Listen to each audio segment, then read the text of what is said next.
दोस्तों जय हिंद, मैं हूं शम्स तबरेज और आप देख रहे हैं टाइम्स मेल। भारत के प्रधानमंत्री की सबसे बड़ी फैन फॉलोइंग होने के बाद अगर ये सोचा जाए कि देश और दुनिया में भारत को विश्व गुरु बनाने में कौन से ऐसे नेता का योगदान है जिसे आगे चलकर याद किया जाना चाहिए, तो अगर भक्तों से आप पूछेंगे तो भारत में भारत के प्रधानमंत्री का जिक्र करेंगे और विदेशों में अगर किसी का नाम लेना होगा तो कहेंगे ऋषि सुनक।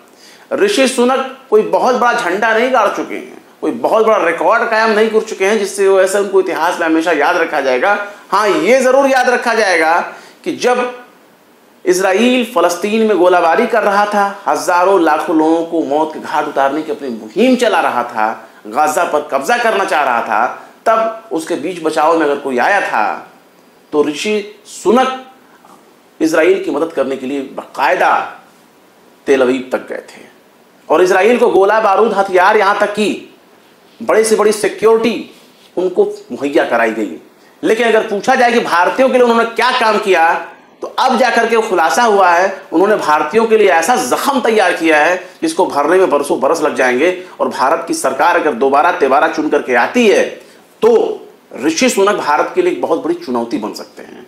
जिस ऋषि सुनक के प्रधानमंत्री बनाए जाने पर भारत में रह रहे हमारे देश की जो एक खास आबादी है वो खुशी का इजहार कर रही थी, लड्डू मिठाई बांट रही थी, यज्ञ कर रही थी, हवन कर रही थी, पूजा कर रही थी, आरती कर रही थी, उनके लिए मन्नतें मांग रही थी। वो भीड़ अब ऋषि सुनक को गलिया भी सकती है। ऋषि सुनक के लिए वो भीड़ अब ऋषि सुनक को पानी पी पी कर कोसने का काम भी कर सकती है। बस उनके कान तक वो खबर जाने की देर है, जिसके वजह से ऋषि सुनक ने इनको बहुत बड़ा झटका दिया है।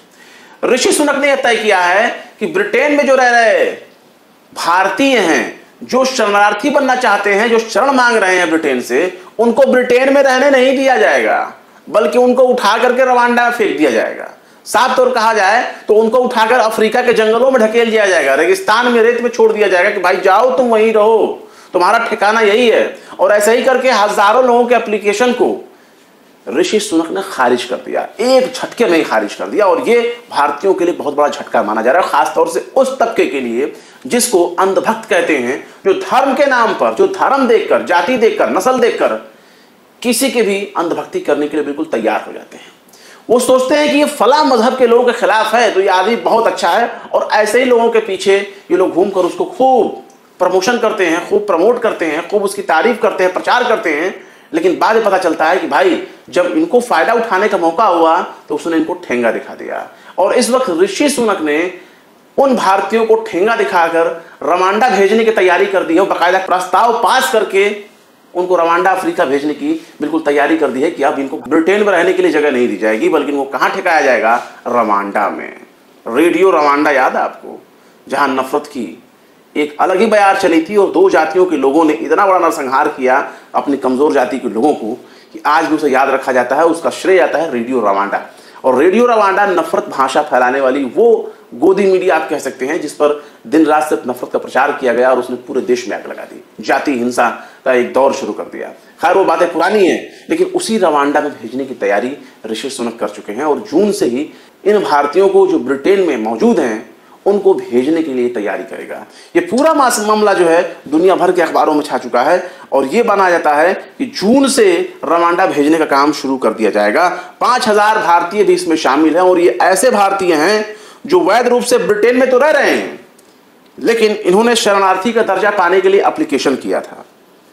इनमें से ऐसे भारतीय भी जो हैं जो 1 जनवरी 2022 के बाद इंग्लिश चैनल पार कर कोई ब्रिटेन में पहुंचता है तो वो तरीका इलीगल है, लेकिन अगर वो चाहे तो शरणार्थी का दर्जा मांग सकता है, वहां शरण मांग सकता है वहां रहने के लिए। फिलहाल यूनाइटेड किंगडम के डिटेंशन सेंटर में ऐसे लोगों को रखा गया है जो अवैध तरीके से वहां मौजूद हैं और उनके एप्लीकेशन दर्जे को भी खारिज कर दिया है। और शरणार्थी जो मांग रहे हैं, जो शरण मांगने वाले हैं, पूरी दुनिया से वहां पे आते हैं। ऐसा नहीं सिर्फ भारतीय हों, पाकिस्तान वाले भी बड़ी संख्या में वहां जाते हैं, बांग्लादेश वाले भी जाते हैं, दूसरे लोग भी जाते हैं, क्योंकि वो यूरोपियन कंट्री है, वहां कई फायदे भी हैं रहने के। एक तो सबसे बड़ा फायदा यहाँ वहां ये कि टैक्स हेवन कंट्रीज में ब्रिटेन शुमार है, टैक्स जहां आपका बच सकता है। और दूसरी बात यह है कि जो भागने वाले जो बड़े बड़े नेता होते हैं ना, वो भागते हैं तो ब्रिटेन ही भागते हैं। जैसे विजय माल्या, नीरव मोदी, ये तमाम लोग, इनकी सबसे पहली पसंद अगर देखा जाए तो ब्रिटेन है। भले ही बाद में उनको निकाल के दूसरे देश में भगा दिया जाए, लेकिन उनकी सबसे पहली पसंद जो है वो ब्रिटेन ही है।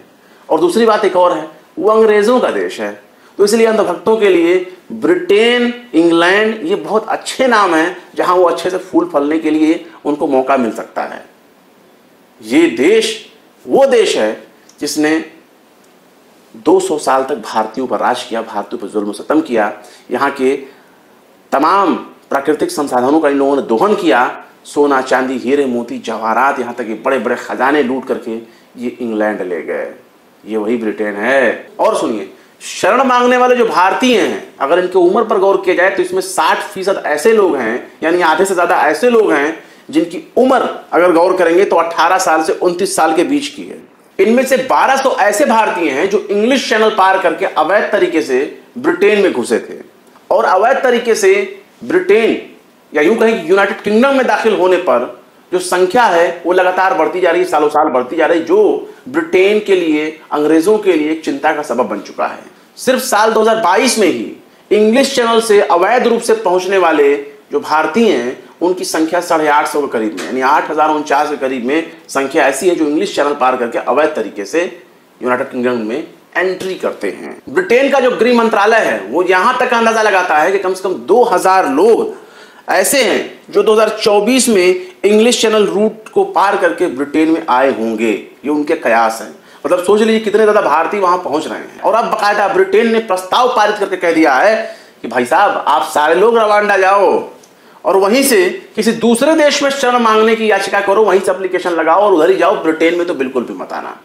ये ऋषि सुनक कह रहे हैं ऐसे लोगों को जो एक हिंदू देश से आए हुए हैं, जो अपने आप में एक हिंदू राष्ट्र के तौर पर भक्तों के बीच में पहचाना जाता है, वो भारत से आए हुए भारतीय हैं, जिनको भारतीय मूल का हिंदू प्रधानमंत्री कह रहा है कि तुम्हें यहां रहने की जगह नहीं दी जाएगी, तुम्हें यहां रहने की इजाजत नहीं है, चुपचाप खसको रवांडा जाओ, हम तुमको रवांडा भेज रहे हैं और वहीं से किसी देश से नागरिकता मांग लो, शरण मांग लो, वहां रहने के लिए ठिकाना मांग लो, लेकिन हमारे देश में नहीं रह सकते।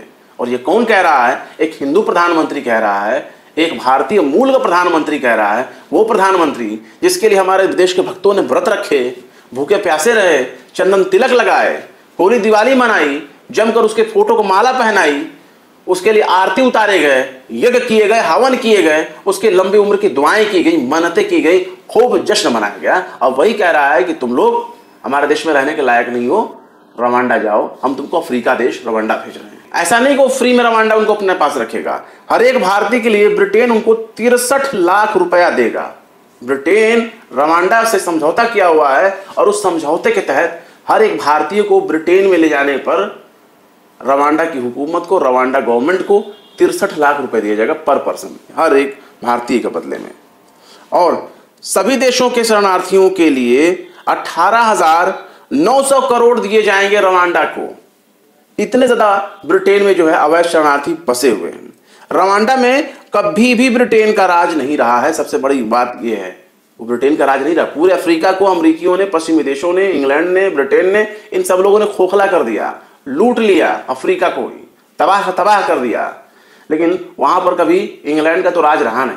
ऐसा भी नहीं कि कोई कॉलोनियल सिस्टम हो भारत के जैसा, जहां भेज दें, जहां एक ही देश की सरकार चलती हो, ऐसा नहीं है। रवांडा एक अफ्रीकी देश है। तो भारतीयों के लिए सबसे बड़ी दुखद खबर यही है कि वो जिस देश को बहुत अच्छा, अपना, करीबी, दिल लगी मान करके ब्रिटेन जाने की कोशिश कर रहे थे, वही यूनाइटेड किंगडम, वही ब्रिटेन के प्रधानमंत्री तमाम भारतीयों को आंख दिखा रहे हैं कि तुम अवैध रूप से आए हो, तुम्हें ब्रिटेन में रहने का हक नहीं है, अफ्रीका जाओ, वहीं मौज करो। तो भक्तों, धर्म के आधार पर किसी भी नेता की तारीफ करना बंद कर दो, उनकी अंधभक्ति करना बंद कर दो, उनके अच्छे काम को देख करके किया करो। अगर ब्रिटेन में एक प्रधानमंत्री, वो भी हिंदू प्रधानमंत्री बना है, तो इसमें उसके हिंदू धर्म से होने में कोई योगदान नहीं है। वो हिंदू है इसलिए वो प्रधानमंत्री नहीं बना, बल्कि ब्रिटेन का संविधान, ब्रिटेन का कानून में इतना पावर है कि वो अपने संविधान के तहत वो चल रहा है, बगैर धर्म, जाति, नस्ल देखे।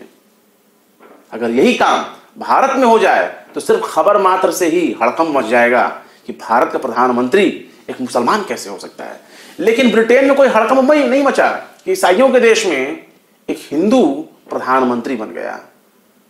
लोग यहां तक उस दौर में कह रहे थे कि एक दिन ऐसा भी आएगा जब अमेरिका का राष्ट्रपति भी हिंदू होगा।